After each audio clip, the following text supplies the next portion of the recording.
বিদায়, রমাদান মাস আমাদের থেকে বিদায় দিচ্ছে। এক্ষেত্রে অসংখ্য হাদিস আছে আমাদের কি করণীয়।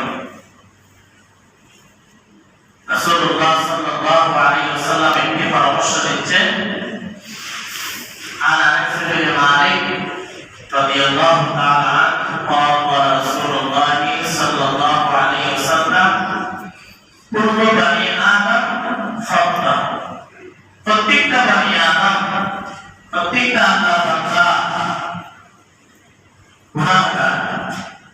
আমরা হাতে বসতে সর্বাবস্থায় ছোট বড় আমাদের গুনাহ হয়ে থাকে। আমাদের কারো যদি গুনাহ হয়ে থাকে আমরা ব্যক্তিকে আমরা নজর করব না, যে অপরাধটা করছে ওই অপরাধ থেকে আমরা লক্ষ্য করব। ব্যক্তিকে যদি আমরা লক্ষ্য করি তাহলে ওনার প্রতি আমার উপরে কি আসবে? নিফরত আসবে, খারাপ কারণ আসবে। ওনাকে বাঁচানোর ব্যবস্থা করে দেবো, ভাই আপনি যে কাজটি করছেন ওই কাজটি ভালো হয়নি, আপনি ওই ওটা থেকে ফিরে আসেন। কুল্লু বানি আদম খাতা, প্রত্যেকটা মানুষ ক্ষতিগ্রস্ত, গুনাহে লিপ্ত। এখান থেকে আমরা কিভাবে বেরিয়ে আসবো?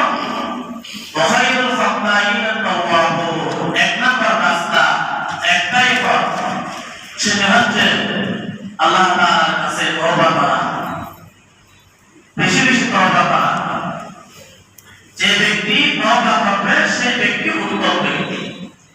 ওয়াখাইরুল খাতাইনা তাওয়াবুন। আমরা কিভাবে তওবা করব? وعن أبي بكر رضي الله تعالى عنه قال سمعت رسول الله صلى الله عليه وسلم। আবু বকর রাদিয়াল্লাহু তাআলা বলেন, আমি শুনেছি রাসূলুল্লাহ সাল্লাল্লাহু আলাইহি ওয়াসাল্লাম বলতে আমি শুনেছি, মা মিন আবদিন ইউযনিবু যানবান, কোন মানুষ যদি অপরাধ করে থাকে, যদি গুনাহ করে থাকে, তখন ওই ব্যক্তির কাজ কি? কারণ গুনাহ করে বসে থাকা যাবে না। তখন কি করবো? আমরা সুন্দরভাবে ওযু করে, এক নাম্বার সুন্দর করে আমরা যেভাবে ওযু করতে হয় ওভাবে আমরা ওযু করে নেব। দুই নাম্বার সুম্মা ইয়াকুমু ফায়ুসাল্লি রাকাতাইন, আমরা উত্তমভাবে ওযু করে 2 রাকাত সালাত আদায় করব। কয় রাকাত? 2 রাকাত। যে ব্যক্তি উত্তমভাবে ওযু করে 2 রাকাত সালাত আদায় করবে, সুম্মা ইস্তাগফিরুল্লাহ, তখন নামাজের মধ্যে আল্লাহর কাছে সাহায্য চাইবে, আল্লাহর কাছে তওবা করবে, আল্লাহর কাছে ক্ষমা প্রার্থনা করবে। আল্লাহ তাআলা বলেন, ইল্লা গফারাল্লাহু লা, ওই ব্যক্তি ওই বান্দাকে আমি ক্ষমা করে দিব। সুবহানাল্লাহ। তাহলে এক নম্বর হচ্ছে সুন্দরভাবে ওযু করে, উত্তমভাবে ওযু করে 2 রাকাত সালাত আদায় করা। নামাজের মধ্যে আল্লাহর কাছে সাহায্য চাওয়া, তখন আল্লাহ তাআলা ওই বান্দাকে ক্ষমা করে দিবেন। যে ব্যক্তি গুনাহ করার পরে নামাজের মধ্যে আল্লাহর কাছে সাহায্য চাইবে, আল্লাহ তাআলা ওই ব্যক্তিকে ক্ষমা করে দিবেন। ওই ব্যক্তি কিসের সমতুল্য সেটা বলেছেন। আব্দুল্লাহ বিন মাসউদ রাদিয়াল্লাহু তাআলা আনহু قال قال رسول الله صلى الله عليه وسلم التائب من الذنب كمن لا ذنب له। যে ব্যক্তি আল্লাহর কাছে তওবা করবে, নামাজের মাধ্যমে যে ব্যক্তি আল্লাহর কাছে সাহায্য চাইবে নিজের গুনাহের জন্য, ওই ব্যক্তি কিসের সমতুল্য? নিষ্পাপ ব্যক্তির মতো, যার কোনো গুনাহ নাই। একটা ছেলে, একটা কন্যা মায়ের পেট থেকে যখন বের হয় তখন কি গুনাহগার হয় নাকি নিষ্পাপ হয়? নিষ্পাপ মুমিন বাচ্চা এটা। রাসূলুল্লাহ সাল্লাল্লাহু আলাইহি ওয়াসাল্লাম বলেন, যে ব্যক্তি গুনাহ করার পরে আল্লাহর কাছে তওবা করবে, ওই ব্যক্তি নিষ্পাপ একদম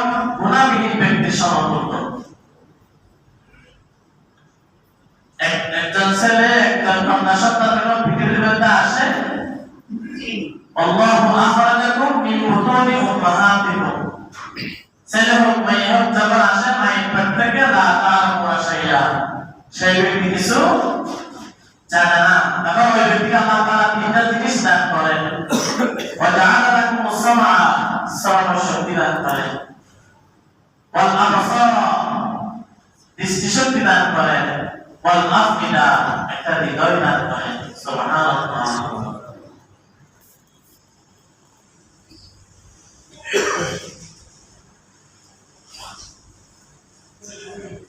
عن ابي موسى رضي الله تعالى عنه عن النبي صلى الله عليه وسلم قال ان الله عز وجل يبسط يده بالليل ليتوب مسيء النهار, আল্লাহ তাআলা রাতের বেলায় নিজের হাত প্রসারিত করে দেন কাদের জন্য? লিয়াতুবা মাসিয়ান নাহার, দিনের বেলায় যারা গুনাহ করে তারা যাতে রাতের বেলায় আল্লাহর কাছে তওবার মাধ্যমে ক্ষমা চায়।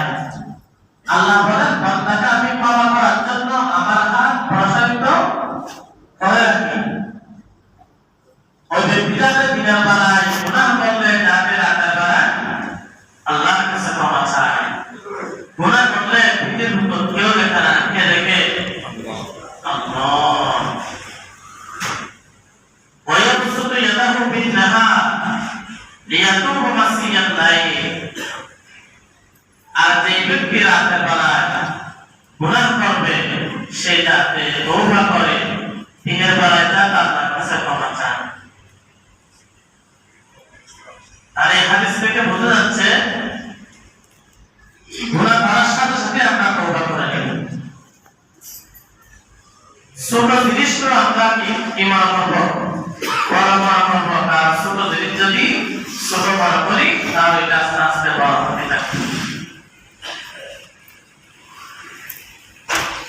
দিনের বেলায় তারা বান্দার জন্য হাত প্রসারিত করে দেন, মানে বান্দাকে ক্ষমা করার জন্য আল্লাহ তাআলা প্রস্তুতি থাকে যাতে বান্দা দিনের বেলায় গুনাহ করলে যাতে রাতের বেলায় কি হয়?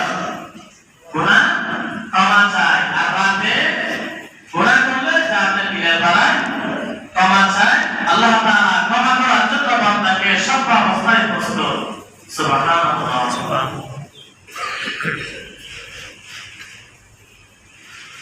وعن انس بن مالك رضي الله تعالى عنه قال سمعت رسول الله صلى الله عليه وسلم يقول قال الله يا ابن آدم, الله تعالى বান্দাদেরকে ডেকে বলেন, ইন্নাকা মা দাউতানি ওয়া রাজাউতানি, বান্দা তুমি আমাকে ডাকতে থাকো, আমার কথা তুমি স্মরণ করতে থাকো। কারণ কোরআনে কারীমে আল্লাহ তাআলা বলেন, ওয়া ইযা সাআলাকা ইবাদি আন্নি ফাইন্নী করিব, বান্দা যখন আমাকে ডাকে, আমাকে আহ্বান করে, তখন ফাইন্নী করিব, পরিমাণ একেবারে কাছে, আমি বান্দার পাশে থাকি। সুবহানাল্লাহ।